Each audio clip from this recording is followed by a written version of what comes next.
Assalamualaikum warahmatullahi wabarakatuh. Waalaikumsalam warahmatullahi wabarakatuh. Bismillahirrahmanirrahim. Alhamdulillahirabbil alamin wassalatu wassalamu ala nabiyina Muhammadin wa ala alihi wa sahbihi ajmain. Rabbi shrah li sadri wa yassir li amri wa hlul 'uqdatam min lisani yafqahu qawli. Alhamdulillah, Bapak Ibu, sahabat-sahabat yang dirahmati, dimuliakan oleh Allah. Sebuah kebahagiaan yang Allah tambahkan kepada kita semua, yang kita sudah niatkan ya untuk mengisi sisa hidup kita ini dengan berbagai macam pengabdian kepadanya ya. Di hari Ahad pekan yang keempat ya, ini sudah Allah mudahkan sampai pelaksanaan ke-6 kalinya kita mengadakan majelis untuk sama-sama tadabbur ya ayat-ayat Al-Qur'an yang memang terasa banget ya ketika amal itu dilakukan sekali, 2 kali, 3 kali dan selanjutnya. Tantangannya adalah di konsistensi ya. Meskipun jaraknya lumayan panjang ya, sebulan sekali ya, tapi kalau tidak ada kuatul azimah ya, kekuatan tekad kita, kemudian sidquniyah kita ya, kejujuran niat kita ya, kemudian juga semangat kita untuk sungguh-sungguh belajar, tentu saja ini tidak akan menghasilkan ya pertolongan atau bantuan dari Allah. Maka jangan lupa kita selalu ya saling mendoakan untuk ya supaya majelis-majelis seperti ini senantiasa Allah jaga, karena ini majelis yang sangat tinggi ya nilainya di sisi Allah. Apalagi kita dikumpulkan bukan karena sebuah instruksi ya, instruksi hayo ngumpul gitu ya, tapi karena semua ada kesamaan itu ya, kesamaan karena cinta Quran, kesamaan karena butuh Allah ya, kepengen hidup ini jelas gitu ya jalannya, juga kita ingin mendapatkan bekalan-bekalan saat nanti menghadap kepada Allah ya. Itu semua yang mengumpulkan kita di majelis ini insya Allah, maka itu harus kita jaga senantiasa ya. Dan Bapak Ibu, sahabat-sahabat yang dimuliakan, dirahmati oleh Allah, saya secara pribadi juga sangat antusias ya, semangat banget untuk kumpul seperti ini. Bukan karena saya yang bagian ngomong ya, bukan. Ya, suatu saat juga harus gantian ya, karena salah satu syarat supaya manusia itu terbebas dari kerugian besar itu ada ilal ladzina amanu wa amilus solihat wa tawasau bil haq wa tawasau bis sabr. Nah, di situ ada tawasau. Ini kalau dalam bahasa Arab ini jadi bentuk kata yang mensyaratkan ada keterlibatan saling. Ada kedua belah pihak ya, saling gitu. Jadi saling menasehati itu artinya ada orang yang siap menyampaikan, ada orang yang siap mendengarkan. Kita harus saling ya. Dan begitu juga dengan diri kita semua gitu. Kita jangan hanya mau salah satunya saja gitu. Kepengennya menyampaikan aja, tapi nggak siap mendengar. Maka itu juga lafi khusrin. Ya, sebaliknya juga begitu. Ya, kita tidak boleh juga hanya siapnya mendengar aja. Ya, giliran nanti suruh menyampaikan, ya nggak siap juga. Ya, ini yang membuat kita semua semangat. Ya. Nah, khususnya saya pribadi ini sebuah karunia, karena bagi saya pribadi ini sarana untuk memaksa belajar terus. Ya. Sampai tadi atau hari ini ya, itu masih berseliweran gitu ya. Konten dari tema yang akan kita diskusikan ini gitu. Banyak banget gitu. Ya, sampai saya baca-baca gitu ya. Dan tantangannya adalah bagaimana menyampaikan ya, bahan yang sangat banyak itu, karena tema kita Quran. Quran itu ibarat samudra yang sangat luas ya. Tapi kita nggak mungkin ya mengunyah, mencerna, meminum semuanya ya. Ya, itu bagaimana tantangannya kita menyajikan dengan dosis yang pas, ya, pas dengan waktunya, dengan durasinya, pas juga dengan kondisi kita masing-masing. Nah, itu tantangannya di situ. Ya, ya kita berdoa supaya Allah mudahkan ya perjalanan kita ini, insya Allah. Dan tema kita ini masih serial ya, serial bagaimana kita ittiba, ya, mengikuti jalan panutan kita, idola kita, manusia yang terbaik, manusia yang termulia di atas muka bumi ini, yaitu Nabi Muhammad SAW. Ya, tidak ada habis-habisnya karena beliau adalah ibarat Al-Quran yang berjalan. Kalau kita meyakini Al-Quran tidak ada habis-habisnya untuk kita gali, kita pelajari, begitu juga Rasulullah. Ya, kita baca perjalanan hidupnya itu juga tidak ada habis-habisnya. Ya. Nah, namun kita dibatasi berbagai hal, ya termasuk waktu. Ya, kita coba akan melihat bagian yang mana, sisi yang mana yang sesuai dengan tema kita hari ini, yaitu bagaimana Rasulullah SAW dibimbing oleh Allah dengan wahyunya itu mencapai kesuksesan, ya, kesuksesan dunia dan akhirat. Dan kalau kita searching ya atau browsing ya tentang sukses, silahkan nanti ya masing-masing ngetik ya di Mbah Google gitu dengan kata kunci sukses ya. Itu biasanya yang keluar itu ya tentang mayoritas ya kebanyakan ya sukses hidup secara duniawi yang tidak lepas dari UUD ya. Ujung-ujungnya adalah duit ya. Karena dengan uang yang banyak yang dikumpulkan sangat banyak, dia bisa mendapatkan ya semua kemewahan hidup yang menurut logika ya manusia itu sebagai al-khair ya. Ya, jadi seolah-olah itu menjadi sebuah kebaikan gitu. Itu yang dijelaskan di surat Al-Adiyat yang juga kita pernah bahas ya. Ya. Dan ini jadi sesuatu yang membahayakan ya, sahabat-sahabat sekalian, bagaimana manusia ini kalau tidak dibimbing oleh Allah ya, bisa tersesat ya, tanpa sadar dan kemudian jauh tersesat. Ya, naudzubillah nggak bisa balik lagi, nggak bisa menemukan gitu ya kesuksesan yang hakiki itu di mana gitu, atau kesuksesan yang sebenarnya itu apa gitu. Ya. Jadi ini kembali kepada misi hidup kita. Apa sih? Ya. Kenapa sih Allah menciptakan kita? Apa sih tujuannya Allah ini menghadirkan kita di atas muka bumi ini? Ya. Kita atau yang seumuran dengan saya ya. Mungkin pertanyaan ini nggak banyak muncul, nggak banyak menggoda ya. Tapi di kalangan remaja ya, zaman sekarang itu mulai itu bermunculan pertanyaan-pertanyaan gitu. Ya, sehingga ada ketidakpercayaan kepada agama. Ya, itu berawal dari apa? Tidak menemukan ya, misi hidupnya untuk apa gitu. Ya. Nah, di situ Allah ya dengan sangat gamblang sebagai sang Khalik yang alimul ghaib wasyahada, yang mengetahui hal-hal yang gaib yang juga yang jelas, yang kelihatan, juga Allah a'lam ya, wa antum la ta'lam. Allah lebih mengetahui dibandingkan kita semua. Itu menjelaskan dengan sangat detail, sangat gamblang, sangat jelas tentang misi hidup kita ini. Nanti kita lihat di slide berikutnya.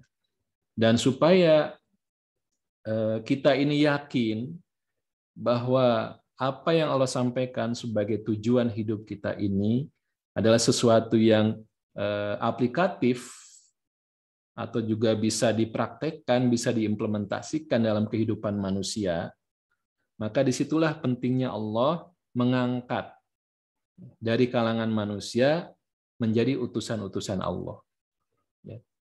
Ya, yang dinamakan sebagai Rasul Allah. Rasul artinya utusan, ya. Rasulullah utusan Allah. Dalam rangka apa? Membimbing manusia. Karena nggak mungkin ya Allah langsung, ya, kecuali memang melalui perantara manusia-manusia yang Allah utus menjadi Rasulullah. Ya. Nah, disinilah pentingnya kita, ya, kita membaca kembali bagaimana sejarah, ya, kehidupan Rasulullah Shallallahu Alaihi Wasallam. Bahkan di dalam ayat Al-Quran sendiri, ya, di dalam Al-Quran itu banyak, ya, kita temukan kisah para nabi. Itu sebagai pedoman hidup kita, ya. Bagaimana Nabi Muhammad SAW dalam episode kehidupannya itu selalu Allah bimbing dengan kisah para nabi itu. Ya. Kenapa sih ketika membaca surat Hud, ya, surat ke-11, itu Rasulullah sampai menyebutkan surat ini membuat saya beruban. Hebat banget ya, saking mikirin Quran itu jadi beruban. Ya. Kalau kita berubannya gara-gara apa, Pak? Ya, gara-gara selain Quran banyak ya yang membuat kita beruban, ya. Ya, tapi alhamdulillah yang Allah karuniakan, ya, semangat belajar baca Quran, ya, sulit untuk mengucapkan huruf-huruf tertentu, kepikiran terus itu, ya. Kemudian juga yang sudah diberikan karunia semangat menghafal Quran, kepikiran terus gimana nambah, gimana menjaga, gimana murojaah gitu, ya. Ya. Kemudian juga yang sudah belajar atau sedang belajar bahasa Arab Al-Qur'an. Wah, itu juga sampai keriting-keriting, ya. Sampai ngebul, ya. Nah, ini alhamdulillah, ya, karena Rasulullah mencontohkan ketika memikirkan satu surat, itu surat Hud, itu sampai membuat beliau beruban. Ya.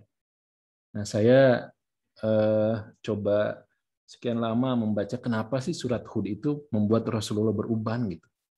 Memang ada di halaman terakhirnya perintah fastaqim, ya, perintah untuk istiqomah, itu yang membuat salah satunya, ya, membuat beliau itu harus, ya, sampai beruban gitu. Tapi ternyata mulai dari awal surat gitu, ya, itu banyak penekanan-penekanan, penegasan-penegasan ayat-ayat itu. Dan memang harus dengan bahasa Arab di situ, ya, biar terasa gitu. Ini di SAC kita nanti di level 3 Bapak Ibu. Ya, level 3 itu nanti perdebatan sengit antara utusan Allah dengan umatnya, dengan kaumnya. Ya, indah sekali, ya. Jadi kita akan semakin menghargai hal itu. Nah, kembali ke tema kita. Jadi kita akan membaca kehidupan Rasulullah dalam rangka, ya, kita menjelaskan misi hidup kita dan menjalani itu sesuai dengan uswatun hasanah kita, yaitu Rasulullah Shallallahu Alaihi Wasallam. Adalah sebuah perjalanan atau peta, ya, peta perjalanan kehidupan Rasulullah Shallallahu Alaihi Wasallam dalam menjalani tugas yang Allah berikan itu, ya. Ternyata pertama, dan ini yang paling sering, ya, kita dengar, ya, misalnya di surat Ad-Dariyat, ya, wa ma khalaqtul jinna wal insa illa liya'budun. Ini paling sering kita dengar. Ya. Memang tugas utama hidup kita adalah mengabdi kepada Allah, beribadah kepada Allah. Mohon maaf, kita ini dulu, ya, yang partisipan di mute dulu. Ya. Jadi itu memang tidak main-main, ya. Ya, wa ma khalaqtul jinna wal insa illa liya'budun. Tidaklah aku ciptakan jin dan manusia kecuali untuk ya'budun, illa liya'budun. Ya. Itu dengan memakai fi'il mudhari, berarti itu berkelanjutan. Ya, terus menerus begitu, ya, liya'budun. Meskipun bukan dengan isim, ya. Ya. Artinya Allah Maha tahu, kita nggak mungkin permanen, ya, untuk mengabdi, tapi memang ada waktu-waktu di mana kita harus ingat lagi kepada Allah, harus menyisipkan niat ibadah kepada Allah dalam setiap aktivitas kehidupan kita. Dan status sebagai hamba, sebagai abdun, menjadi abdun artinya menjadi hamba Allah. Status sebagai hamba Allah, ini status yang justru Allah sebut saat Rasulullah SAW itu mendapatkan tugas yang besar. Jadi tugas yang besar itu, ya, diterima oleh Rasulullah, dan yang disebut statusnya adalah sebagai hamba Allah. Bukan sebagai nabi, bukan sebagai rasul. Jadi kalau nabi dan rasul kita nggak mungkin. Nggak mungkin mencapainya gitu ya, karena itu udah selesai dan nggak mungkin ada lagi.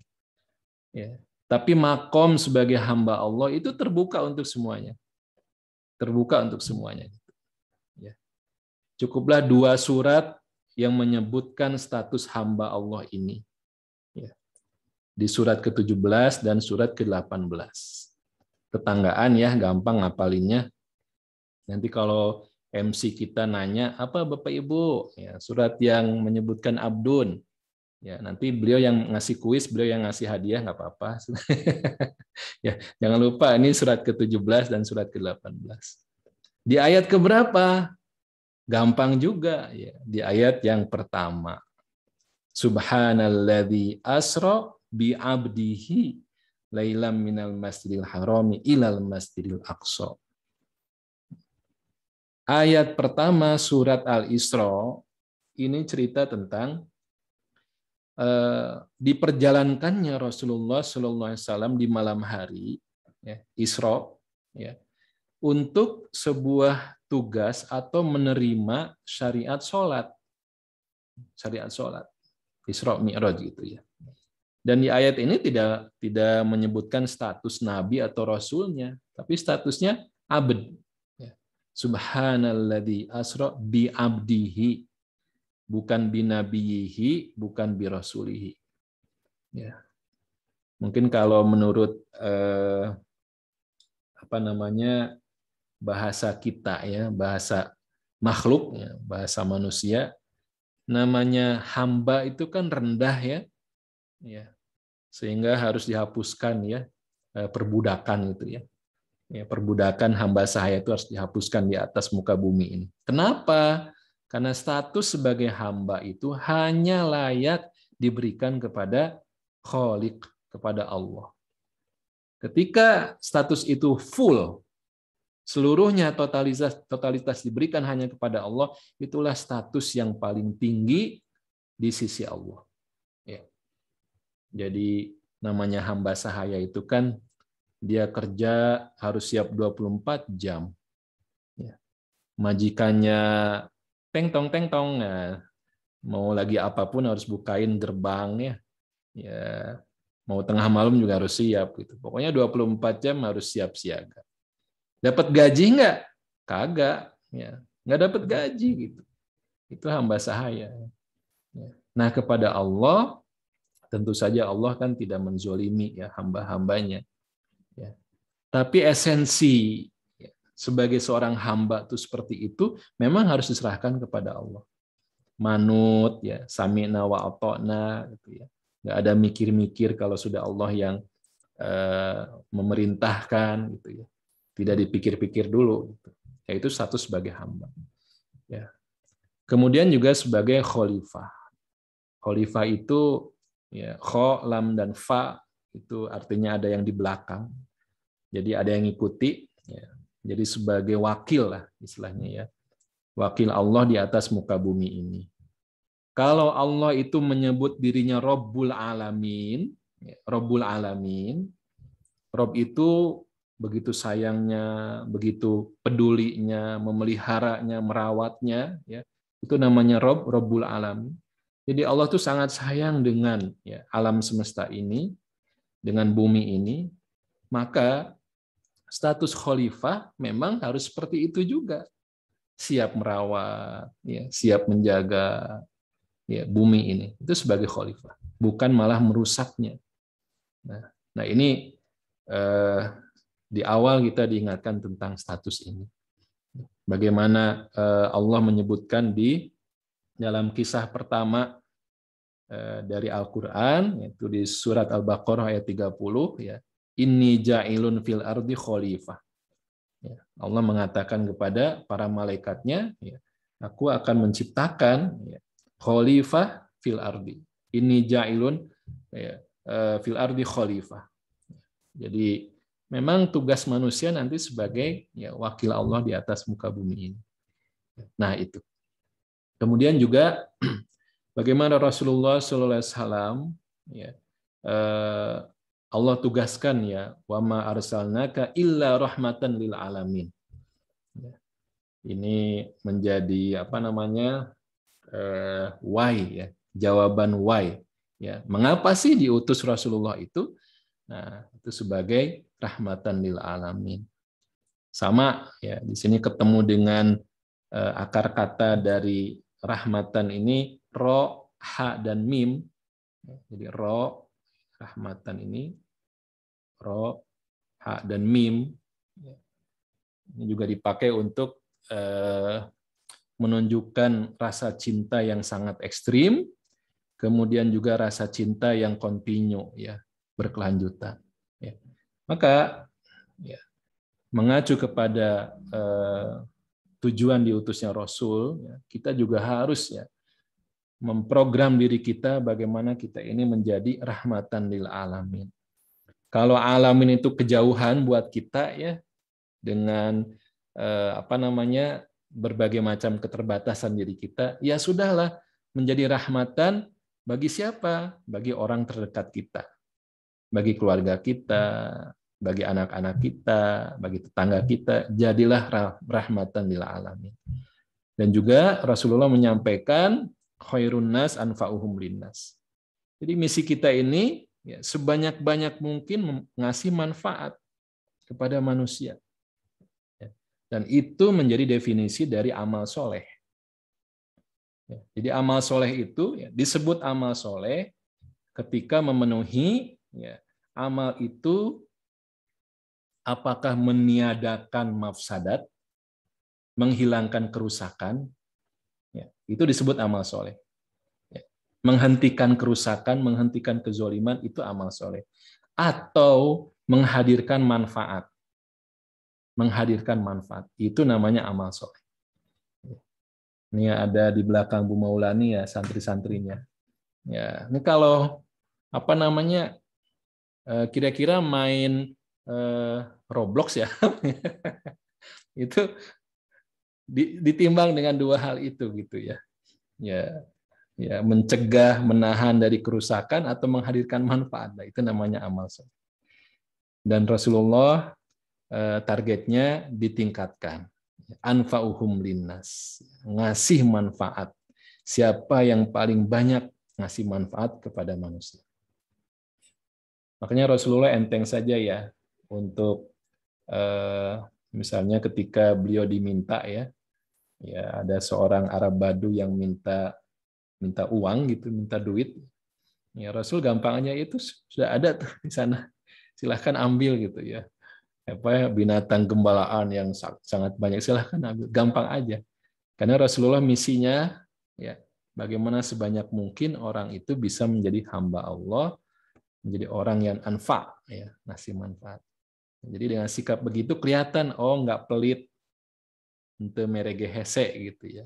Ya. Kenapa? Karena orang yang nggak pelit itu yakin bahwa rizki itu memang Allah yang ngatur, sudah tercatat. Kalaupun nanti didatangi orang yang butuh, ya memang itu adalah sebuah rekayasa Allah bahwa rizkinya itu adalah hanya lewat saja gitu. Ya, jadi tidak dipikirin itu ya. Ya, nah itu ya. Kemudian juga bahwa Rasulullah dalam kehidupannya Allah juga sebutkan sebagai pemberi kabar gembira dan pemberi peringatan ya. Ya, basyiron wa nadhiron. Jadi ini juga tugas kita ya. Nggak boleh kita soleh sendirian, tapi juga bagaimana kita bisa mengajak yang lain juga ya kembali kepada Allah. Nah, di sini Rasulullah mengadakan atau melakukan ya dakwah ilallah.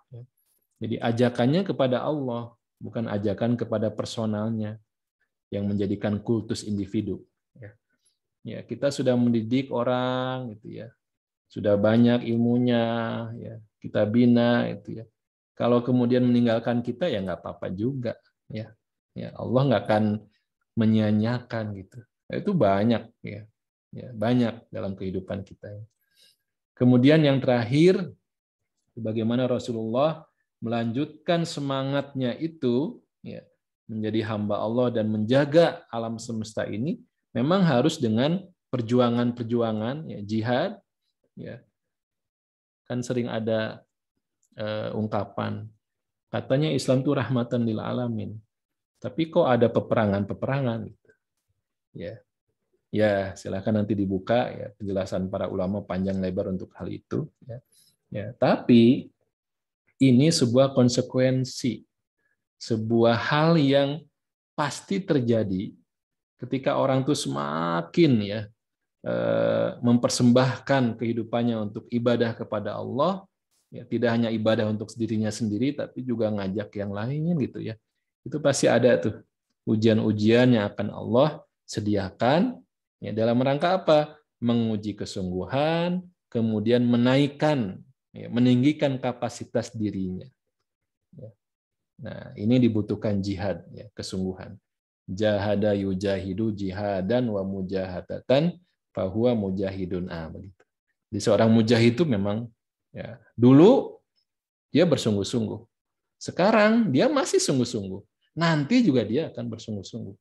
Ya, itu namanya jihad yang seperti itu. Bukan, iya, bukan ujug-ujug gitu ya. Ya, ada peluang gitu ya. Ada gonimah nih, ada kue nih. Oh, baru semangat ngaji, semangat tilawah. Itu bukan jihad namanya. Tapi namanya jihad itu tidak dijanjikan apa-apa, dia beramal, ya, mendapatkan kue perjuangan, dia juga tetap lurus beramalnya, tidak berubah gitu ya. Dan selanjutnya seperti itu. Nah, ini peta perjalanan kehidupan Rasulullah Shallallahu Alaihi Wasallam. Ya, bukan berarti urutan ya di sini. Ya. Dan Rasulullah melakukan itu secara komprehensif, ya, menyeluruh. Ya. Nah, kapan kelihatan sebagai abdunnya, kapan jihadnya gitu ya. Itu dalam setiap kehidupan beliau. Nah, bulan yang lalu kita sudah membahas bagaimana kita membaca kehidupan Rasulullah dalam Al-Qur'an. Itu adalah pada poin-poin peperangan. Ya. Ya. Dan ini istilah apa ya, perjalanan itu kayak checkpoint ya. Nah, jadi ada suatu lokasi yang di situ urgent, di situ penting untuk kita perhatikan. Gitu. Ya. Jadi ada perang Badar, ada perang Uhud. Ya. Kemarin kita membahas perang Uhud ya, bulan yang lalu. Ya. Di perang Uhud ini adalah peperangan yang secara urutan dalam Al-Quran, inilah peperangan yang diceritakan pertama kali. Itu di surat Ali Imran. Meskipun di perang Badar itu disebutkan di surat Al-Baqarah, tapi itu nggak detail, cuman kode saja, sinyal aja. Ya. Detailnya perang Badar itu di surat Al-Anfal. Ya. Karena Al-Quran bukan kitab sejarah, ya, Al-Quran juga bukan bikinan manusia, sehingga urutannya itu terserah Allah dengan sebuah hikmah ya. Kenapa sih bukan perang Uhud duluan? Yang diceritakan pertama kali itu kan perang yang pertama kali ya, perang besar yang pertama kali dialami oleh Rasulullah. Tapi perang Uhud duluan. Ya, itu ada hikmah-hikmah yang banyak. Nah, kita sudah pelajari bulan yang lalu ya.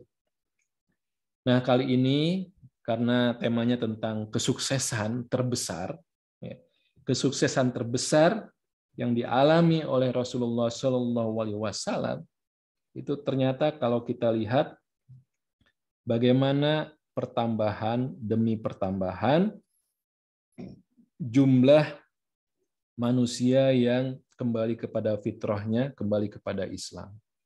Ya. Jadi di sini perang Badar ke perang Uhud tambahannya sedikit. Ya. Ini adik-adik dicatat ya. Berapa pertambahannya di perang Badar ke perang Uhud? Nanti MC-nya nanya. Berapa pertambahan dari perang Uhud ke perang Khandaq ya, atau perang Ahzab? Kemudian dari ya, perang Khandaq ke perjanjian Hudaybiyah. Dari perjanjian Hudaybiyah ke Fatu Mekah. Ya. Itu baru dari pertambahan jumlahnya ya. Belum lagi dari waktunya. Ya. Dari jarak waktunya. Nah, inilah yang menjadi kesuksesan terbesar dalam kehidupan Rasulullah Shallallahu Alaihi Wasallam. Apa itu? As-Sulhu al-Hudaybiyah. Ya, perjanjian Hudaybiyah.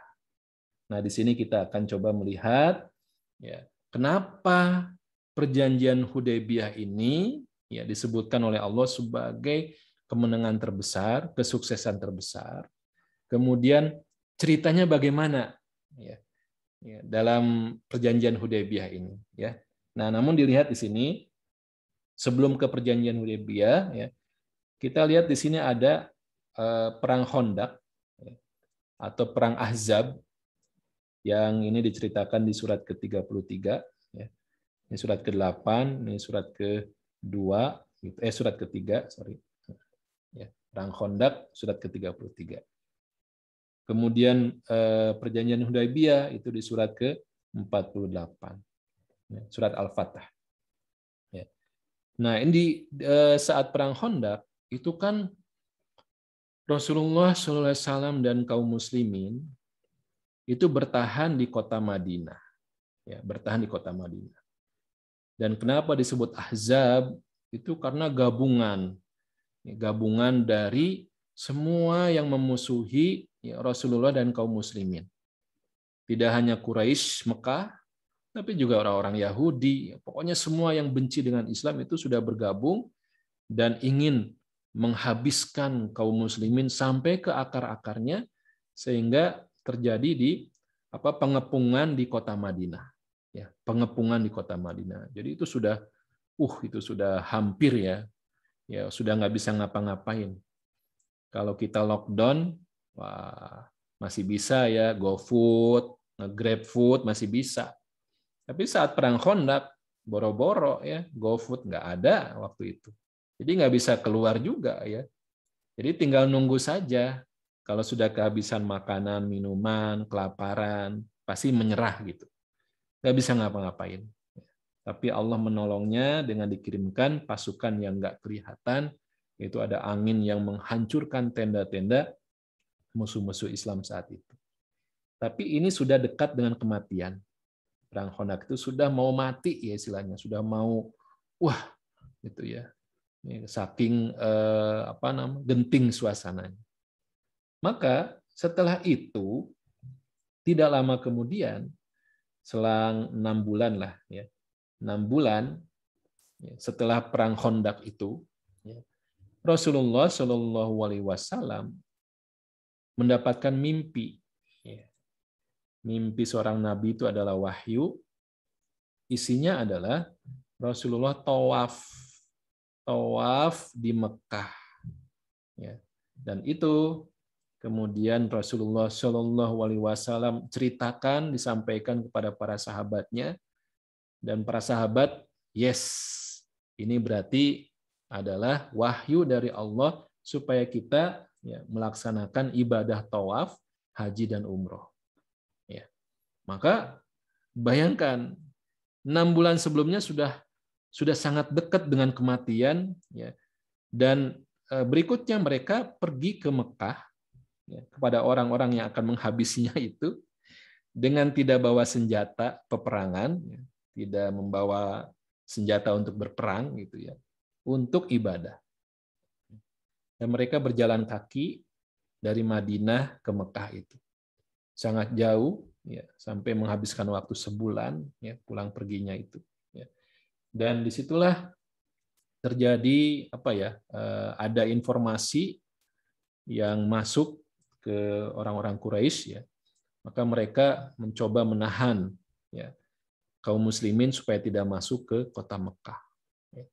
Jadi jumlah saat itu ya, Rasulullah bersama, ada yang menyebutkan 1.300, ada yang menyebutkan paling banyak 1.500 ya. Kita yang tengah-tengah saja ya, 1.400 ya. Jadi bersama 1.400 kaum muslimin untuk apa? Ya, untuk ibadah haji dan umroh ya, dengan berjalan kaki. Tidak seperti sekarang ya, dengan pesawat, naik bis gitu ya. Enak banget ya. Nah, sudah sampai, sudah memakai kain ihram, sudah deket gitu. Ya, ternyata ditahan, nggak boleh masuk ke Mekah. Ya, akhirnya tertahan di Hudaybiyah dan Rasulullah mengutus Utsman bin Affan untuk negosiasi, ya, untuk kompromi gitu ya, menyampaikan bahwa mereka tidak bermaksud untuk berperang, tapi ingin ibadah. Ya. Dan celakanya, bukan celaka ya, kebiasaan penduduk Mekah, karena Ka'bah itu jadi tempat peribadatan, jadi pusat peribadatan penduduk Jazirah Arab saat itu. Jadi siapapun boleh, nggak ada larangan-larangan, siapapun boleh gitu ya. Ya. Nah, maka sebelum masuk ke kota Mekah beneran itu ditahan, ya, supaya nanti tidak menjadi masalah lebih besar gitu ya. Jadi kalau sudah masuk ke Mekah kemudian diusir, nah itu jadi catatan buruk ya bagi orang-orang Quraisy. Ya. Maka ditahan, dan Utsman bin Affan lama negosiasinya dengan orang-orang Quraisy sampai terdengar kabar Utsman itu terbunuh. Ya. Wah, ini Utsmannya terbunuh gitu. Nah, Rasulullah mengajak para sahabatnya untuk melakukan janji setia akan membela Islam ya, sampai kalaupun harus ya, menyerahkan jiwanya yang akan diberikan. Melakukan baiat namanya ya. Janji setia di situ. Ya. Utsmannya nggak ada, Rasulullah kemudian mengangkat tangannya, ya, jadi tangan kanan tangan kirinya disatukan, dan kata Rasulullah, ini mewakili Utsman. Jadi semuanya berbaiat. Ini mewakili Utsman bin Affan. Nah di situ ya, keyakinan ya, para sahabat ya begitu kuat ya, meskipun ya mereka tidak membawa peralatan untuk berperang ya. Pokoknya kalau Rasulullah yang ngajak, udah deh kita siap aja gitu. Ya. Nah singkat cerita akhirnya ya, ternyata Utsman sudah balik, ya, tapi tetap kekeh, ya, nggak boleh kaum muslimin itu datang ke Mekah.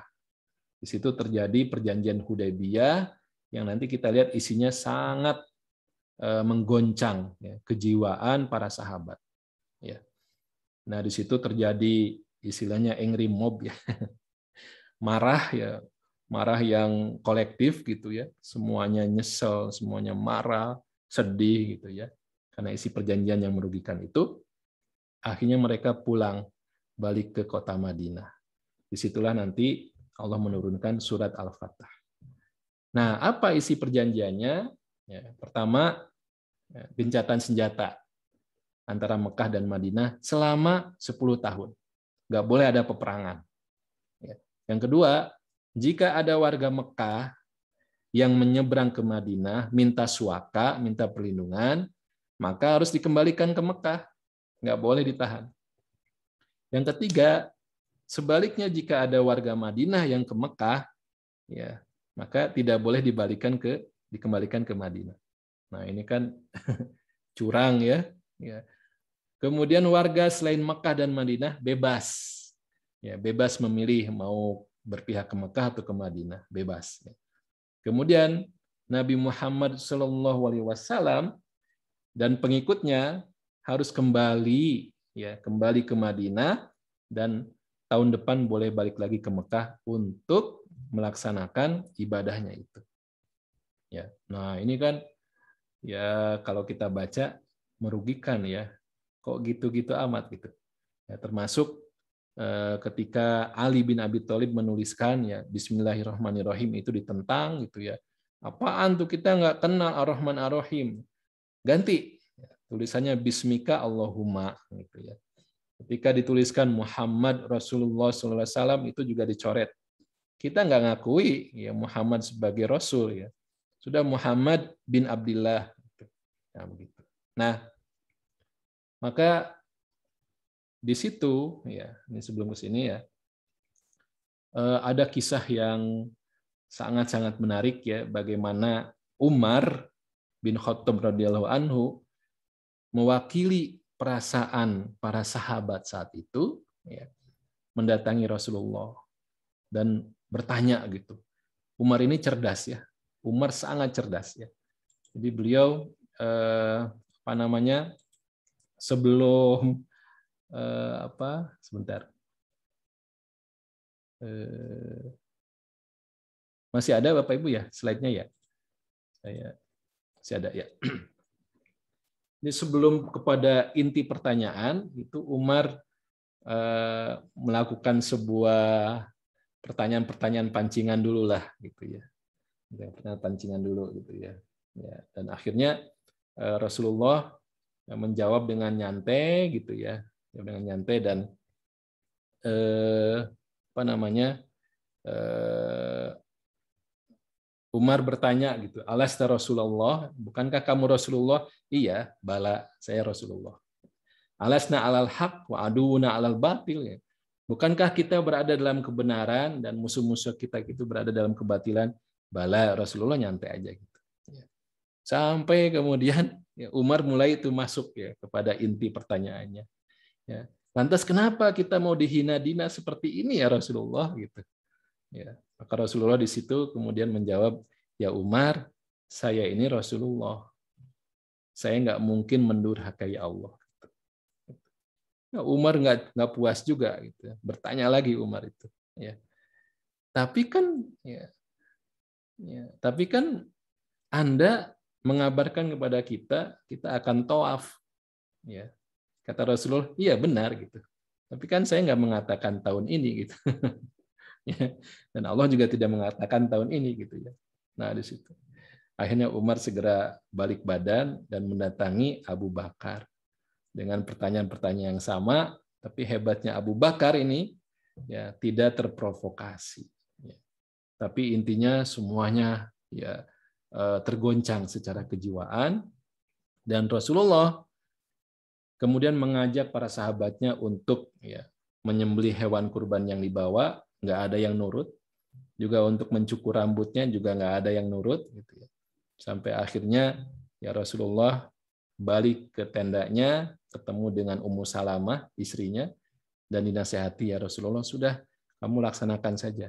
Ya, jadi Rasulullah menggunduli kepalanya, kemudian juga memotong hewan kurbannya. Setelah itu, maka seluruh sahabat itu mengikuti apa yang dilakukan oleh Rasulullah SAW. Ya, langsung semuanya totalitas ya semuanya ngikut taat gitu. Setelah itu mereka pulang balik ke Madinah. Dalam perjalanan itulah maka Allah menurunkan inna fatahna laka fatham mubina sampai ayat ke-29. Muhammadur Rasulullah itu ayatnya ya. Nah, yang menarik ini ungkapan Rasulullah.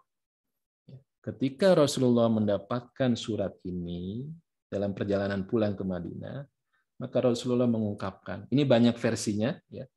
Ini salah satunya. Rasulullah mengatakan, telah diturunkan kepadaku ayat-ayat yang lebih aku sukai dari segala apa yang ada terdapat di permukaan bumi. Ya. Jadi kalau di bumi ini kan banyak banget ya, ada gedung, ada sungai, ada gunung, ada emas gitu ya, banyak banget lah. Ya. Kalau sekiranya itu ya bisa dimiliki oleh seorang manusia, maka menurut Rasulullah ya kedatangan surat Al-Fatah ini itu lebih aku cintai daripada semua yang ada di atas muka bumi ini. Ya. Ini kan menunjukkan sekaya apapun orang hari ini itu nggak sebanding dengan ayat Quran. Mau sekaya apapun orang ya hari ini adik-adik yang senang dengan bola, ya, siapa tuh idolanya gitu ya. Nah itu kaya raya banget gitu, sampai miliaran ya, gajinya aja miliaran. Tapi itu nggak sebanding dengan apa yang Rasulullah sampaikan di sini. Nah kita lihat nanti kontennya ya, isinya apa sih sehingga Rasulullah menyampaikan seperti ini. Pertama, ya, inna fatahna laka fatham mubina. Wah, ini teman-teman yang belajar shorf ini pasti nikmat banget ya. Ada inna fatahna, di sini ada penegasan ya. Inna sesungguhnya kami, berarti kami ini dengan kata ganti orang pertama ya, saya, kami itu kata ganti orang pertama. Ini menunjukkan karunia yang besar. Kalau Allah menyebut dirinya dengan nahnu, ini menunjukkan pemberian yang sangat besar. Al-Quran diturunkan itu dengan memakai nahnu. Inna nahnu nazzalna dzikra. Allah menyebut dirinya nahnu berarti itu pemberian yang mewah, pemberian yang luar biasa besar. Inna sesungguhnya kami. Ya. Fatahna. Nah, ini adalah fiil apa Bapak Ibu? Ini fiil madhi. Ya. Fiil madhi itu adalah kalau bahasa Indonesianya ya, kata kerja yang sudah lewat. Kata kerja yang sudah lewat.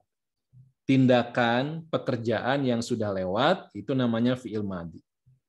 Ya, sesungguhnya kami, makanya terjemahannya telah, ya, telah memberikan kepadamu, fatahna laka, memberikan kepadamu kemenangan. Ya. Ditambah lagi dengan fathan mubina. Ya. Di sini ada taukid, ya, ada penekanan, ada penguatan. Sebetulnya aslinya kalau ayatnya itu sampai di sini saja itu sudah cukup. Inna fatahna laka itu sudah cukup. Oke. Suaranya kecil. Boleh cek sound dulu. Apa suara saya kecil? Jelas Ustaz, masih jelas. Jelas. Bu Arik di mana Bu Arik lokasi? Oh iya. Oke, alhamdulillah. Mungkin di tempat Ibu ya. Jadi fathan mubina ini tambahan yang memberikan taukid, memberikan penegasan. Jadi sudah ditegaskan dengan inna di sini, ditambah di akhir ayatnya itu ada masdar istilahnya, ya, untuk memberikan penegasan terhadap ya fiilnya, kata kerjanya. Jadi benar-benar ini ya, ini kemenangan. Ini terjemahan saya cari yang lebih bisa mendekati. Ya. Jadi kemenangan yang nyata itu fathah mubina. Sesungguhnya kami telah memberikan kepadamu kemenangan yang nyata. Ya. Tapi kalau umumnya terjemahan tuh ininya nggak ada nih. Sesungguhnya kami telah memberikan kepadamu kemenangan yang nyata. Datar aja. Ya. Nah, kita rasakan di sini ada penekanan yang berbeda ya. Ditambah dengan fi'il madhi, ini pekerjaan yang sudah lewat, ya. Padahal belum terjadi. Ya. Kan pulang, kayaknya pulang itu kalah ya. Dari negosiasi, dari perjanjian Hudaybiyah itu kayaknya kalah gitu. Para sahabat udah sedih gitu jalan pulang ke Madinah itu. Tapi Allah katakan fatahna. Ya. Sudah lewat ini fi'il madhinya ya. Kata kerjanya sudah lewat ya. Jadi tidaklah Allah menyebutkan kejadian yang akan datang dengan memakai fi'il madhi, kata kerja yang sudah lewat, itu menunjukkan kepastian yang sangat. Kan dalam hidup ini apa sih yang pasti? Sesuatu yang sudah lewat itu pasti kan? Jadi kalau yang besok itu masih belum pasti, minggu depan belum pasti. Ya, nah jadi Allah menjelaskan bahwa kemenangan yang nanti akan diberikan itu sebuah kepastian. Ya, sebuah kepastian. Ini saya juga merenungkan kenapa sih kemenangan itu Allah sebutkan dengan fatah. Fatahna. Ini ya. Ya. Padahal biasanya kalau kita belajar ya bahasa Arab, fataha itu artinya apa? Ya, membuka kan fataha itu. Ya, membuka fataha itu. Ya.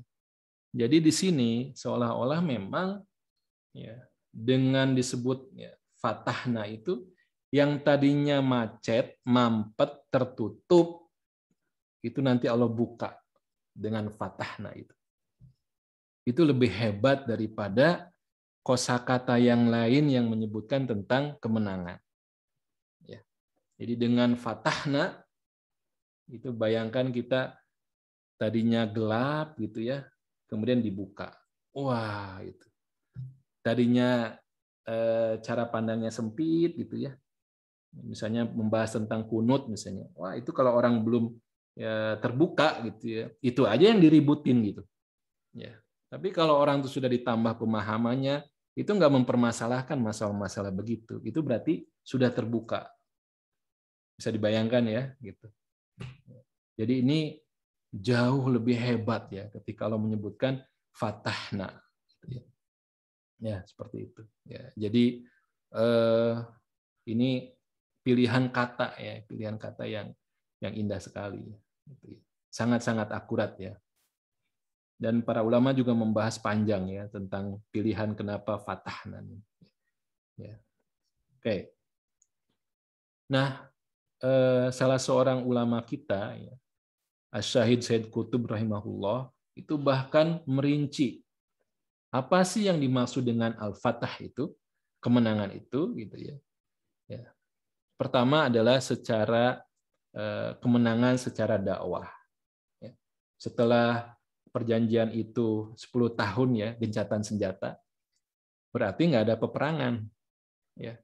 Maka kaum muslimin itu memanfaatkan betul untuk fokus kepada dakwahnya, ngajakin orang, nasihatin orang gitu ya. Dan di situ terjadi pertambahan jumlah kaum muslimin yang luar biasa signifikannya. Ya, dari 1.400 ke 10.000 itu 2 tahun ya. Itu pertambahan yang sangat banyak gitu. Ya. Kemudian juga kemenangan dari sisi teritorial. Ya. Jadi setelah perjanjian Hudaybiyah itu ya, maka terjadi penaklukan benteng Khoibar. Ini adalah benteng yang terkenal sangat kuat ya, milik orang-orang Yahudi. Ya, kita baca nanti di juz 28 ya, surat Al-Hasyr. Ini luar biasa. Dan penaklukan Khaybar ini ya, itu sangat menyakitkan ya, orang-orang Yahudi itu. Nah, sampai sekarang ya, selalu gitu terkena. Nah, kemudian yang ketiga masih menurut Said Qutb ya, kemenangan dari sisi politik. Ya. Apa yang terjadi? Ya. Bayangkan Bapak Ibu sekalian, sebelum perjanjian Hudaybiyah itu kan keberadaan kaum muslimin itu tidak diakui. Yang ada diperangi, ingin dihancurkan, ingin dimusnahkan. Gitu. Ya. Saat kaum muslimin akan melakukan ibadah haji dan umroh, mereka tidak membawa persenjataan, hanya memakai kain ihram juga, gitu ya. Ternyata ya terjadi perjanjian gitu. Kan kalau kita mengadakan perjanjian berarti kita mengakui ya eksistensi keberadaan pihak yang kedua gitu. Ada perjanjian. Ya. Nah, itu sudah kemenangan, itu berarti sudah diakui. Ini dalam dunia politik, kalau partai politiknya masih kecil, itu nggak akan diajak koalisi. Nggak akan diajak koalisi gitu. Ya, tapi kalau sudah diperhitungkan, itu pasti diajak bicara, diajak koalisi. Gitu. Ya, nah, berarti di sini sudah kemenangan politik dengan mau tanda tangan perjanjian di Hudaybiyah itu. Kemudian tahun berikutnya, bahkan kaum muslimin itu diizinkan ibadah selama 3 hari ya, di kota Mekah itu. Ya. Dan penduduk asli, orang-orang Quraisy saat itu sampai keluar dari kota Mekah untuk memberikan kesempatan ibadah kepada kaum muslimin di tahun berikutnya itu. Hebat sekali ini. Dan yang keempat, kemenangan dari sisi kejiwaan. Saat para sahabat itu dengan kemarahan, dengan sakit hatinya, dengan tergoncangnya jiwanya, ya. Bayangkan, ya, Bapak Ibu sudah berangkat dari tanah air, ya, sudah dapat semua persyaratan untuk haji, ya, sudah mengadakan walimatus safar, ya, sudah nyampe di Jeddah, juga sudah dekat, ya, dan sudah memakai kain ihram, ya, tiba-tiba diusir, suruh balik ke tanah air itu. Nggak boleh Bu, nggak boleh haji sekarang, pulang. Gimana nggak malu, gimana nggak sakit hatinya, gimana pulang nanti, gitu. Nah itu kan goncang itu.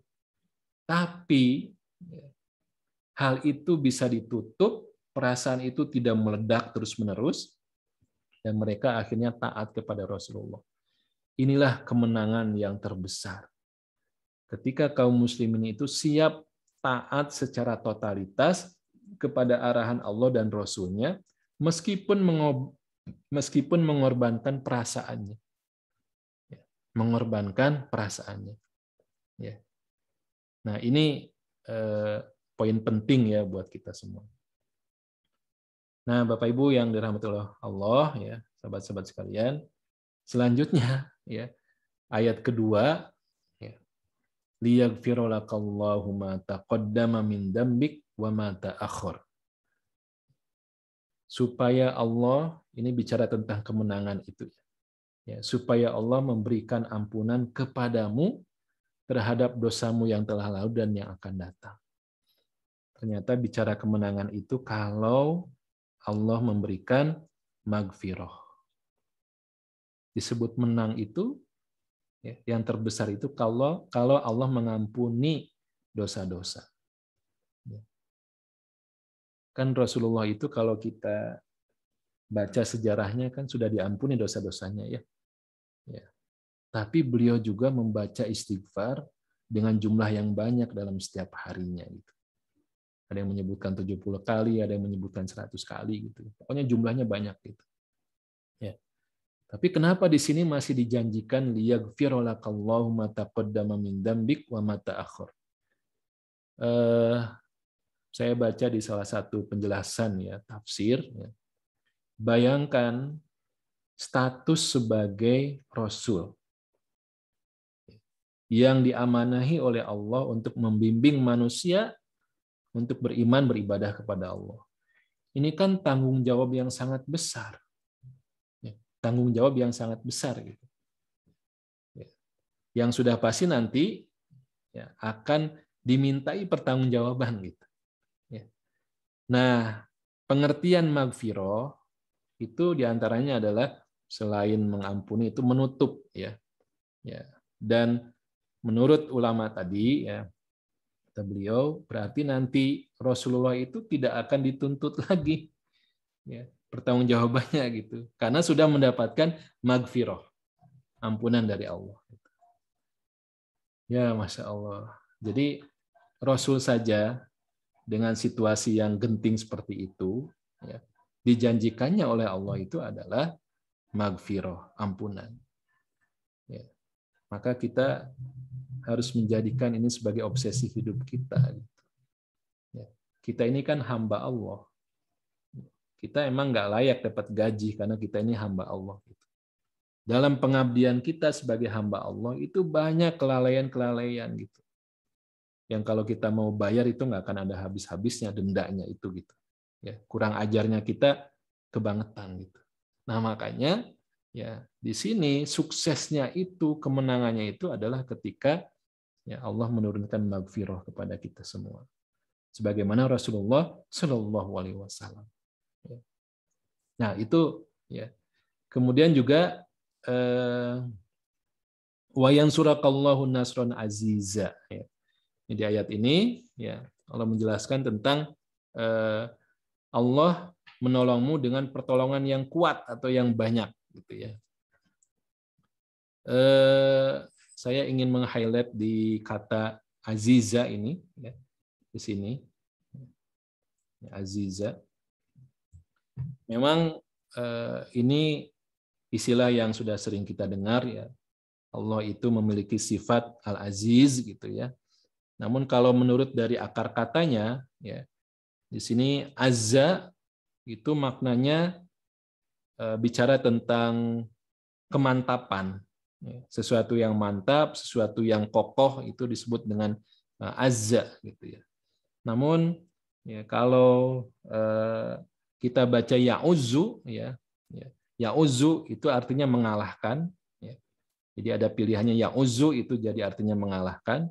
Kemudian kalau kita baca ya'izzu, beda harokat tengahnya, ya'izzu itu artinya sangat jarang ya, atau bahkan tidak ada sama sekali.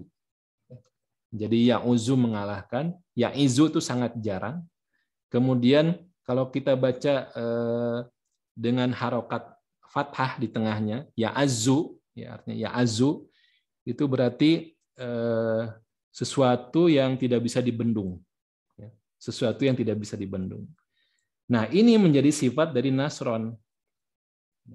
3 hal tadi, ya, makna tadi, ya, itu menjadi sifat dari Nasron. Jadi pertolongan yang ya sangat langka, ya, pertolongan yang juga nggak bisa dibendung, ya, pertolongan yang akan mengalahkan. Nasron Aziza. Ya. Jadi kenapa Fatahna itu menghasilkan kemenangan-kemenangan yang sangat banyak, itu karena dengan sifat Aziza ini. Ya. Baik. Nah, ayat 1, 2, dan 3 itu spesifik kepada Rasulullah SAW, ya, si tema ayatnya. Nah, ayat keempat dan kelima, ya, ini anugerah yang Allah berikan kepada orang-orang beriman. Walladzi anzala sakinata fi qulubil mu'minin liyazdadu imanan ma imanihim. Ini bicara tentang anugerah as-sakinah. Ya, tentang as-sakinah. Apa itu as-sakinah? As-sakinah itu sering diartikan sebagai ketenangan, ya. Di sini juga ketenangan, ya. Disebutnya ketenangan. Mana ini? Ini ya, ketenangan. Ya. Ketenangan di dalam hati, ya, itu sakinah. Yang memang ini sederhana sekali ya terjemahannya. Ya. Kalau kita baca lebih lengkap tafsirnya, ya, sakinah itu memang terjadi, ya, ketenangan yang terjadi setelah goncangan. Jadi setelah tergoncang, kemudian ya mendapatkan sakinah, nah itu berarti ketenangan setelah ada goncangan-goncangan. Ya. Ini sakinah ini adalah faktor utama untuk mendapatkan kemenangan. Bayangkan, ketika para sahabat itu setelah tergoncang, ya, dalam perjanjian Hudaybiyah itu, ya, setelah tergoncang itu, kemudian mereka tidak segera yakin, tidak segera taat, tidak segera bisa meredam perasaannya itu kan terjadi perpecahan, terjadi perselisihan, ya, yang akan membuat terpecah belahnya soliditas kaum muslimin. Ya. Jadi sakinah itu begitu. Rumah tangga, kalau kehilangan sakinah itu juga akan gampang pecah. Ya. Orang yang sudah kebelet menikah itu susah sakinahnya. Makanya salah satu tujuan, ya, berumah tangga yaitu untuk, ya, mendapatkan sakinah. Rumah disebut maskan, itu juga tempat mendapatkan sakinah. Setelah di luar rumah itu berbagai macam aktivitas yang menggoncang kehidupan dirinya, begitu masuk ke rumah itu maskan, ya, harapannya mendapatkan ketenangan. Ya. Kemudian pisau, ya, pisau itu kan istilahnya sikin, itu juga dengan menggunakan istilah sin, kaf dengan nun, ya. Akar katanya sama dengan sakinah, sin, kaf dan nun. Pisau disebut sikin karena membuat hewan kurban atau binatang yang tadinya berontak gitu ya, bergerak, ya, setelah dikasih sikin, ya, diam tenang gitu. Ya, tenang, itu sikin. Ya, jadi ini menurut para ulama sakinah ini adalah diberikan oleh Allah untuk memberikan ketenangan, tidak terjadi kebingungan, ya, sehingga tetap bersatu, tidak terombang-ambing oleh bisikan-bisikan setan. Ya, itu kan benar, itu ya. Rasulullah begini-begini, gitu ya. Nah, itu bisikan-bisikan setan. Dan saya teringat ulasan seorang ustadz juga, ya, bahwa sakinah itu adalah disebutnya sebagai as-sabat, ya. Ya, as-sabat, jadi kekokohan. Dan di ayat ini Allah memakai as-sakinah fi. Nah, ini sedikit ke bahasa Arab juga. As-sakinah fi. Ya, bukan ketenangan, bukan as-sakinah ila, ya. Kalau ila dengan fi itu secara harf kan, ya, apa namanya, sama-sama harfu jar, ya. Tapi secara makna berbeda, ya. Memang kalau secara logika Allah memberikan sakinah ke qulubil mukminin. Berarti ila itu ya. As-sakinata ila qulubil mukminin. Ya, kenapa di sini memakai fi? Ya, karena Allah menginginkan dengan disebutnya fi itu, kalau ibarat wadah gitu ya, wadahnya sudah diisi dengan sakinah, dan mantap di dalamnya. Itu disebut dengan fi. Ya. Si hatinya itu diisi dengan sakinah dan mantap. Itu dengan fi. Beda dengan ila. Ila itu memang wadahnya terisi dengan sakinah, tapi nggak ada kesan mantapnya gitu. Ya, shadakallah ya, dengan disebutkan fi itu. Nah, kita sangat membutuhkan suasana as-sakinah fi qulub. Sangat membutuhkan. Ya, itu yang membuat kesuksesan yang sebenarnya. Ya. Baik. Jadi ini yang Allah janjikan, dua hal ini ya. Kalau yang belakang ini kan ya, liyudkhilal mu'minina wal mu'minat jannatin tajri. Ya. Ini disebut belakangan gitu. Ya, dimasukkan ke dalam surga ya. Ini disebut belakangan. Ya. Berarti yang disebutkan di awal itu yang memang menjadi prioritas utama kita. Ya. Apa itu? Dua hal tadi. Mendapatkan maghfirah dan mendapatkan sakinah. Ya. Bapak Ibu sahabat-sahabat yang dirahmati Allah, ya, ini kesimpulan kita ya. Ya. Semoga menjadi action plan ya, rencana kita ya. Setelah belajar tentang sirah ya, perjalanan kehidupan Rasulullah dan juga Al-Qur'an, itu harus ada komitmen kita, rencana kita, janji kita untuk mengamalkan apa sih gitu. Ya, harus ada rencana-rencana. Nah, pertama bagaimana kita mendapatkan maghfirah Allah. Dalam seluruh Al-Qur'an, kita akan mendapatkan kata maghfirah itu sebanyak 28 kali ya. Dan paling banyak memang ketika hamba Allah itu ya alladzina amanu wa amilus solihat, ya, beriman dan beramal soleh, maka nanti balasannya adalah maghfiratun, ya, mendapatkan ampunan. Dan memang ini banyak ya disebutkan. Kemudian juga maghfirah ini juga Allah bagikan, ya, Allah turunkan dalam suasana jihad fisabilillah. Ya. Dalam suasana jihad fisabilillah. Ya. Jadi kita bisa baca di surat Ali Imran ayat 133, itu bicara tentang kisah perang Uhud. Ya. Jadi di tengah-tengah kisah perang Uhud itu tersempil di situ ya, nyelip gitu ya. Ya, ada sisipan ayat wasari'u ila magfiratin mir rabbikum wa jannatin arduhas samawati wal ardu uiddat lil muttaqin. Perintah untuk bersegera ya. Bersegeralah kamu kepada magfirah ya, ampunan Allah ya. Itu dalam perang Uhud. Kemudian juga di surat Al-Anfal ya, ayat ke-74. Ya. Dua ayat sebelum yang terakhir ya, dua ayat terakhir ini ya. Walladzina amanu wahajaru wajahadu fi sabilillah walladzina awaw wa nasaru ulaika humul mu'minuna haqqo lahum magfiratun wa rizqun karim. Orang-orang yang beriman, berhijrah, berjihad di jalan Allah, kemudian membantu orang, memberikan tempat, ya, memberikan pertolongan. Mereka itulah mukmin yang sebenarnya. Ya. Mereka memperoleh ampunan, ya, magfiratun wa rizqun karim. Jadi saat perang ya, mendapatkan ya, magfirah.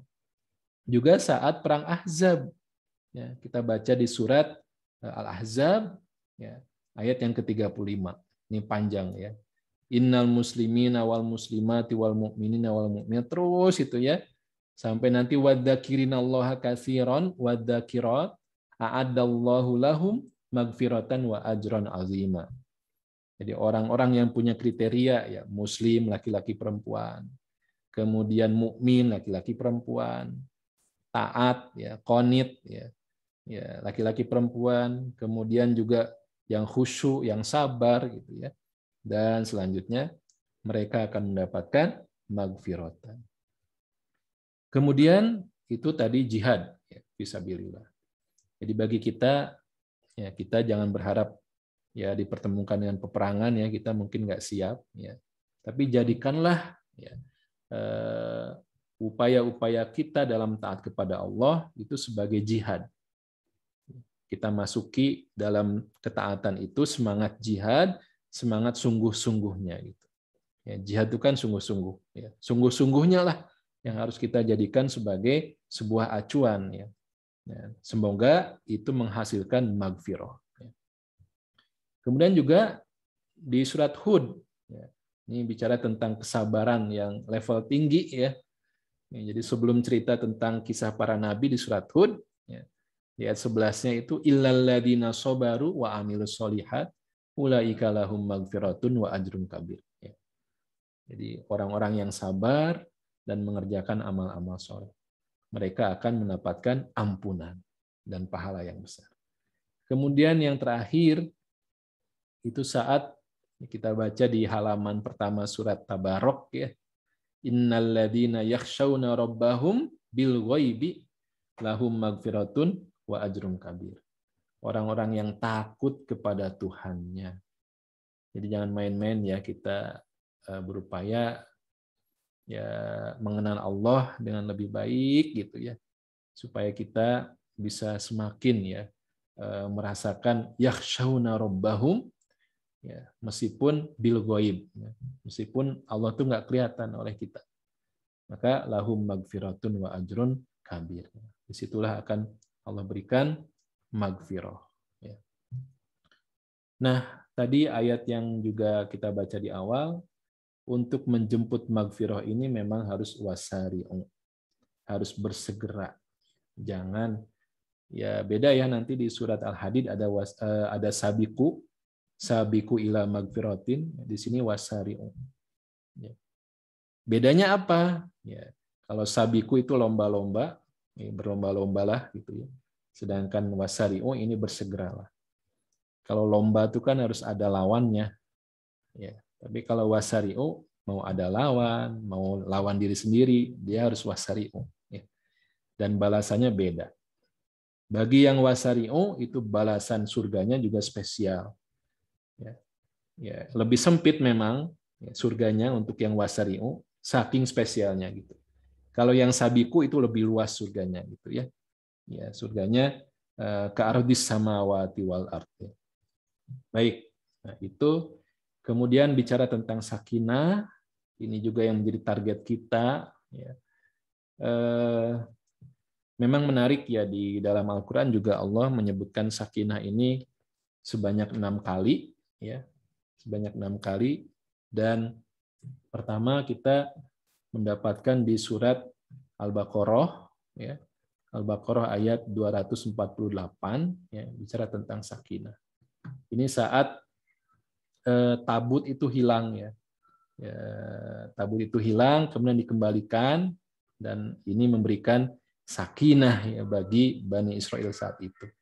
Intinya buat kita di cerita surat Al-Baqarah ini cerita tentang sakinah dari apa yang Allah turunkan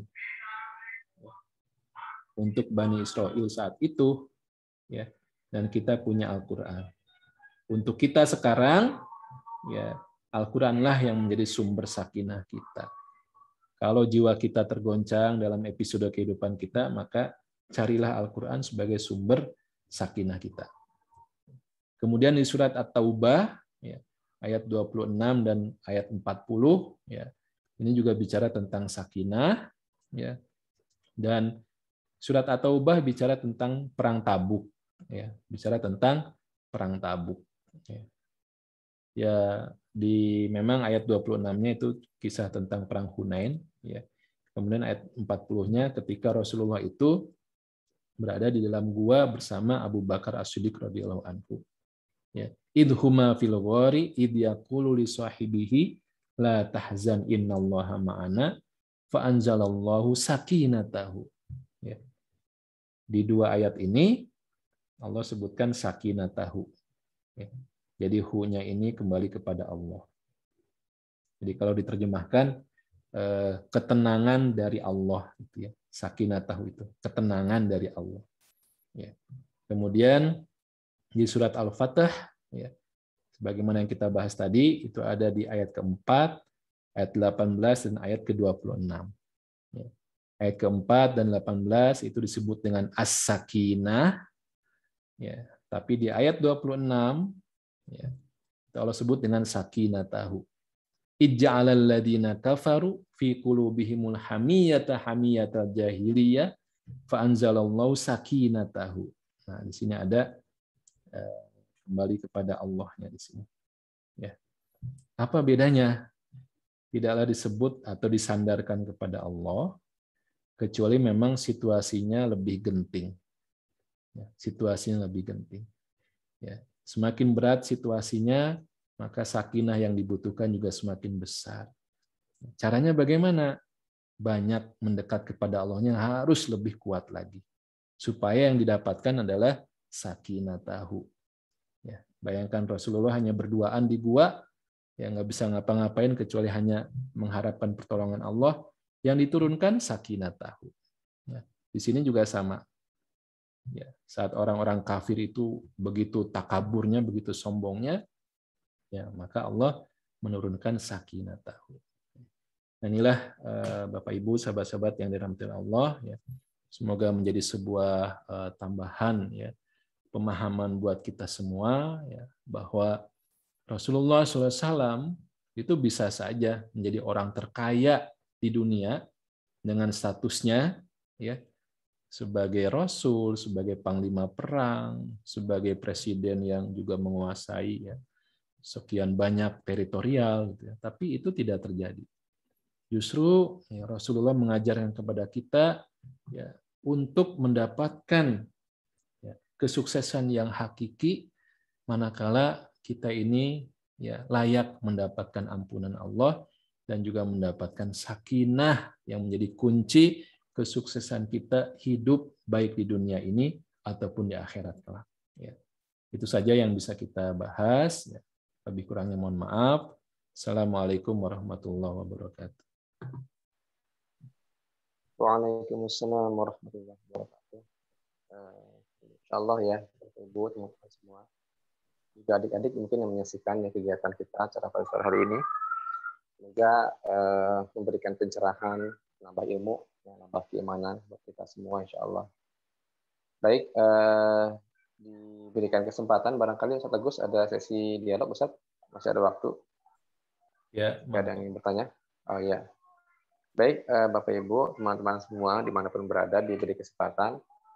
Ustaz Agus telah dikonfirmasi barusan menyiapkan waktu jika ada yang ingin mempertajam kembali atau bertanya terkait dengan materi yang disampaikan oleh Ustadz, silakan bisa langsung raise hand Ibu Bapak atau mungkin bisa langsung buka kliknya nanti dipersilakan. Di chat sudah ada kayaknya Mr. MC. Di chat. Tapi di atas. Cek dulu ya. Bagus. Siap.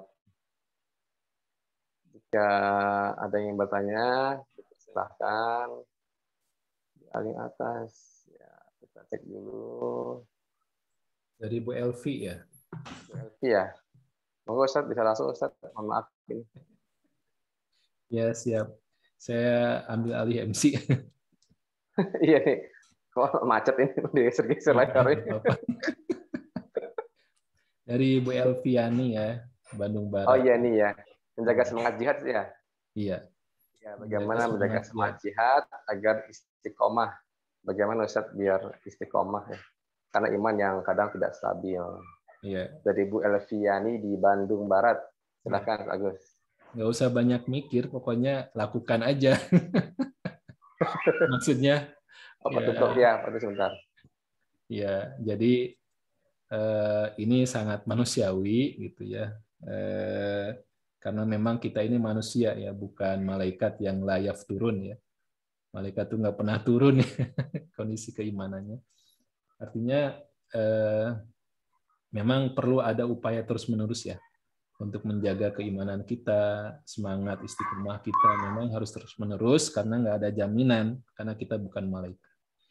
Nah, banyak ya sebetulnya yang bisa kita lakukan, baik secara individu kita, ataupun juga kita secara kolektif ya, dengan komunitas kita, dengan jamaah kita. Itu memang harus ada upaya-upaya untuk treatment ya, juga meriayah, memaintain semangat-semangat ini. Gitu ya. Jangan sendirian. Nah, untuk skala pribadi, ya sadar dengan situasi kita ini sedang turun keimanan, itu sebuah langkah awal. Ya. Karena bahaya kalau la yash'urun, ya. Kalau nggak nyadar sedang turun keimanannya, sedang bermasalah gitu, itu sadar aja enggak, gimana bisa diobati gitu. Ya, jadi sadar itu sebagai langkah pertama untuk kita bisa bangkit kembali. Selanjutnya, mulailah dari yang wajib-wajib. Ya, yang wajib itu kita perhatikan lebih serius gitu. Sholat wajib, ya, puasa wajib, apalagi yang wajib-wajib lah, ya, yang wajib-wajib gitu ya. Ya. Baru setelah itu ya, kita menambah dengan yang sebatas kemampuan kita yang ringan dan terjangkau. Ya, misalnya sholat kita iringi dengan yang sunnah, ya. Apakah dengan qiyamul lail, jangan standar Rasul dan para sahabat dulu, mungkin kita ngambil yang standar minimalisnya gitu. Ya. Barang siapa yang man qoma bi asri ayatin, itu hadisnya ya. Barang siapa yang berdiri sholat qiyamul lail membaca 10 ayat. 10 ayat, bayangkan hadisnya tuh. Apa enggak ringan banget itu. Jadi jangan yang berjus-jusnya itu, 10 ayat aja. Man qoma bi asri ayatin lam tuktab minal ghafirin. Coba dengan yang itu gitu, 10 ayat. 10 ayat itu kan kalau kita baca trikul itu lebih dari 10 ayat. Ya. Kulhu berapa ayat? 4. Ini gampang adik-adik ya. Kulhu 4 ayat. Al-Falaq 5 ayat. An-Nas 6 ayat. Itu ada deret matematika 4, 5, 6. Itu gampang. Itu sudah mencapai targetan hadis itu gitu. Itu lakukan. Jangan targetnya 10 ayat itu Al-Baqarah ya. Oh, itu enggak. Ya, kita enggak kuat di awal itu. Ya, itu sholat. Kemudian juga nanti ya berbuat baik kepada orang tua. Pokoknya yang sunnah-sunnah yang terjangkau buat kita lakukan. Nanti berlaku kaidah hal jazaul ihsan illal ihsan. Jadi setiap kebaikan itu akan menghasilkan modal untuk melakukan kebaikan lagi yang lebih besar. Orang bisa bangun malam itu pasti modalnya modal amal soleh, bukan sekedar modal HP pasang alarm. Ya. Kalau seharian nggak dibangun amal solehnya, susah juga bangun. Pengalaman pribadi maksudnya. Ya begitu. Itu skala pribadi. Secara jamaahnya ya kita harus wasbir nafsaka ma'al ladzina yad'una rabbahum, harus bareng-bareng sabar di situ. Juga semua istilah ibadah itu dengan bentuknya jamak ya. Nggak boleh sendirian. Rasulullah juga memerintahkan kita, memotivasi kita untuk wa majtama'a qaumun fi baiti min buyutillah. Qaumun itu ya isim jamak ya, qaumun. Baso itu ya, isim jamak. Qaumun itu banyak jumlahnya. Gitu ya Bu Elvi ya. Nah, termasuk yang kita upayakan seperti ini ya. Tawasobil haq, tawasobil sobr. Itu banyak cara, diantaranya dengan bermajelis seperti ini. Tambah ilmu, jangan lupa. Tambah ilmu, tambah ilmu, tambah ilmu. Karena dengan bertambah ilmu, kesempatan kita untuk paham itu lebih banyak. Kalau kita nggak nambah ilmu, maka kesempatan kita untuk paham itu boro-boro ya. Karena ilmu aja kita nggak punya, gimana bisa paham gitu. Ya. Jadi untuk bisa yafqahun itu ya'lamun dulu. Ya. Nah itu ya, insyaallah. Baik. Baik, syukur Ustaz, Masya Allah. Ya. Ini yang kedua, Pak Tutuk ini Ustaz raise hand ingin bertanya. Ya silakan. Bisa dibuka mic-nya barangkali. Ya. Silakan Pak Tutuk. Monggo. Dari Jakarta ini. Assalamualaikum warahmatullahi wabarakatuh. Waalaikumsalam warahmatullahi wabarakatuh. Terima kasih Ustaz Madinah Rizwandi. Silakan. Oh, bertanya gini Ustaz. Sebenarnya sih susah juga untuk bertanya karena penjelasan yang Ustadz berikan itu sudah cukup clear buat saya. Malah saya sekarang berpikir jadi saat Nabi berjuang gitu. Bagaimana panasnya Arab ketika mungkin yang sudah pernah ke sana gitu. Sekarang mungkin lebih enak. Cuman dengan keterbatasan yang pada saat itu mungkin Nabi alami gitu. Yang tidak bisa dipungkiri memang ini pasti kan Allah telah membimbing Nabi gitu. Cuman saya sebagai orang yang mungkin hidup di zaman yang sudah penuh dengan juga seperti itu. Nabi membangun bagaimana loyalnya para sahabat,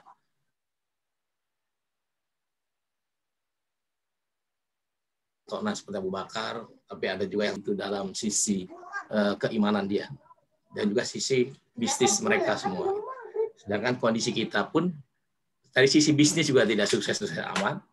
Dari sisi iman juga begitu, juga mungkin juga tidak seperti mereka, maka mungkin jauh gitu. Permasalahan apa sebenarnya?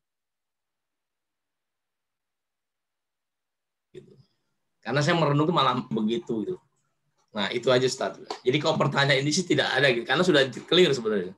Cuman kondisi-kondisi yang sangat kontras gitu Ustaz. Terima kasih Ustaz. Assalamualaikum warahmatullahi wabarakatuh. Waalaikumsalam warahmatullahi wabarakatuh. Silakan Kak Agus. Tadi putus-putus ke saya, Pak Aris jelas nggak? Iya, agak putus-putus juga sama. Iya, Pak Tutut tadi agak putus-putus. Iya, ya. Tapi intinya Pak Tutut bertanya tentang ini yang saya tangkap ya, tentang kondisi, membandingkan kondisi kita sekarang dengan kondisi di zaman Rasulullah. Yang secara kondisi ekonomi berbeda, kondisi medan juga berbeda. Tapi mereka bisa lebih eksis gitu dengan keimanannya, dengan kehidupan yang masya Allah gitu, dengan orientasi akhiratnya. Itu secara garis besar mungkin itu kayaknya. Ya kembali kepada hakikat Allah yang timeless ya. Allah itu tidak terikat dengan waktu. Dan Al-Quran sebagai petunjuknya juga timeless gitu ya. Artinya semua bermuara kepada masalah ini gitu. Jika orang itu tidak dekat-dekat dengan petunjuk yang timeless, ya, yang tidak terikat dengan waktu, ya, berarti dia akan mengandalkan dugaan-dugaan gitu ya, hipotesa ini, hipotesa itu gitu ya, teori ini, teori itu gitu ya. Itu diawali dari memang terjauhkannya dari sumber ya, sumber kekuatan, sumber solusi gitu, yaitu Al-Quran. Kenapa terjauhkan? Itu mungkin juga karena kejahiliahan ya, belum ngertinya hakikat tingginya nilai Quran itu sendiri gitu. Allah sudah menyebutkan Al-Quran sebagai ahsanal hadis. Ya. Allahu nazzala ahsanal hadis. Gitu. Jadi yang diturunkan Allah itu apa? Ahsanal hadis. Ya. Ungkapan, perkataan yang paling baik, ahsan. Itu superlatif. Gitu.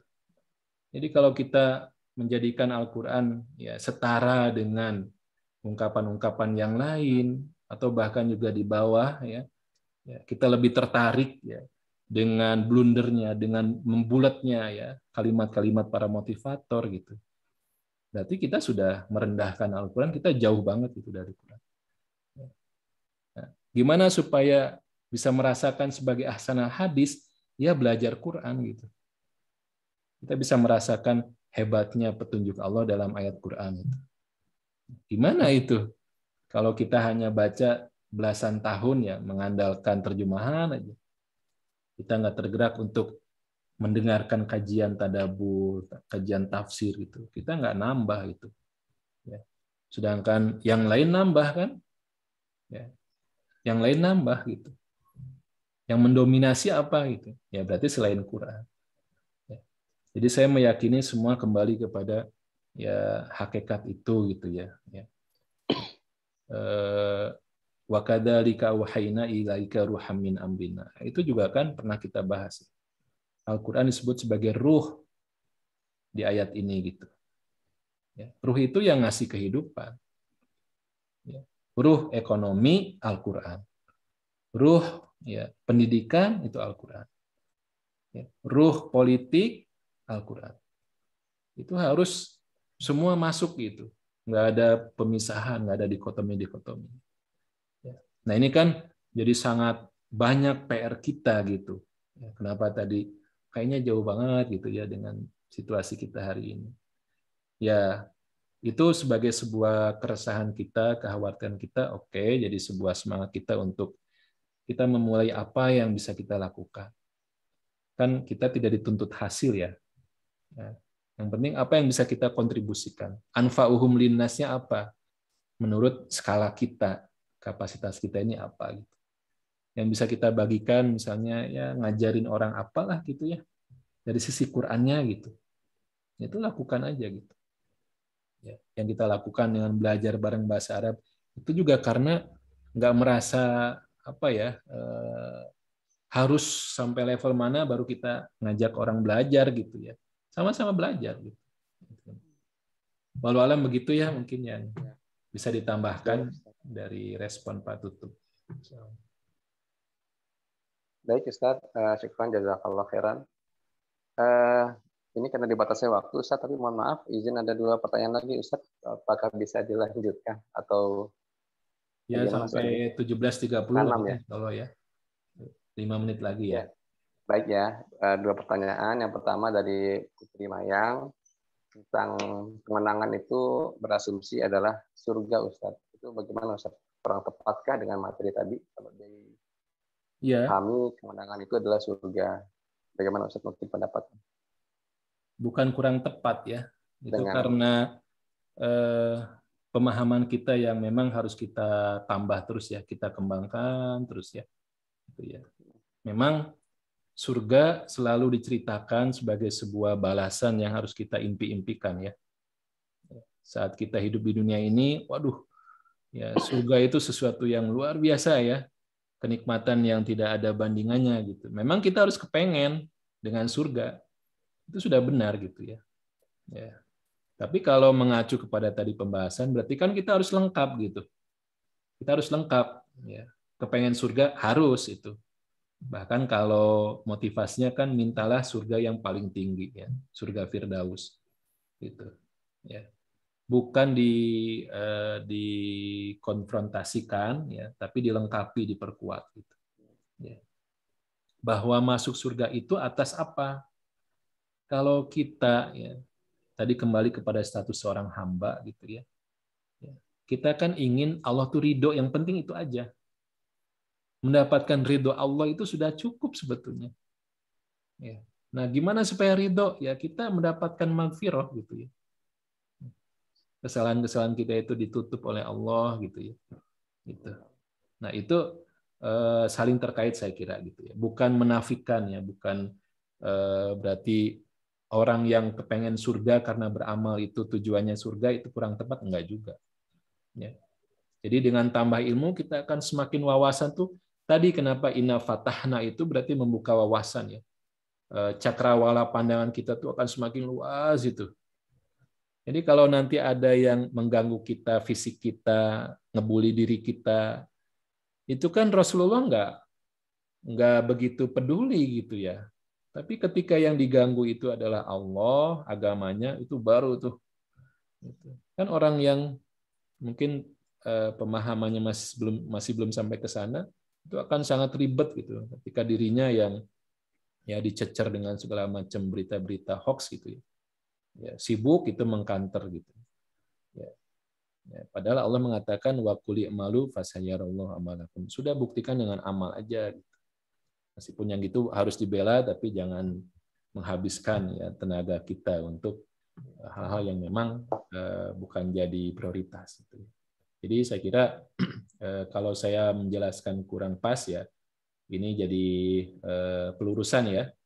Jadi bukan berarti surga kita jangan kepengen. Bahkan itu kan banyak sekali ya rincian surga itu ya tentang pintunya, tentang makanannya, minumannya, gitu ya. Bayangkan minumannya itu didatangkan, jadi datang sendiri ditawarin gitu. Kemudian buah-buahnya juga didekatkan. Gitu. Ya, gimana di dunia ini gitu ya? Itu. Ya itu nanti semoga ada sesi khusus lah membahas tentang bagaimana Kenikmatan surga yang surga. harus kita intikan. Ya, ya, itu nanti dengan Boleh tuh, Ustaz. pendekatan bahasa Arabnya juga akan lebih kuat gitu ya. Kita memahami keindahan surga itu. Ya, baik. Oke, Ustaz. Alhamdulillah, mohon maaf ini karena waktu ya yang membatasi. Sebenarnya ada satu lagi Ustaz pertanyaan, tapi karena waktunya sudah mau habis. Dari Bu Elviani ya, tentang apa tuh kehidupan masyarakat Mekah setelah perjanjian Hudaibiyah. Mungkin nanti bisa di sesi yang lain ya, karena waktunya terbatas. Mohon maaf Bapak Ibu. Biar kita bisa komitmen juga ya dengan waktu. Semoga di lain kesempatan dapat kita sama-sama kembali diskusi bareng ya dengan Pak Subagio. Mohon izin Ustaz untuk menutup dengan doa. Silakan Ustaz. Maaf. Oke.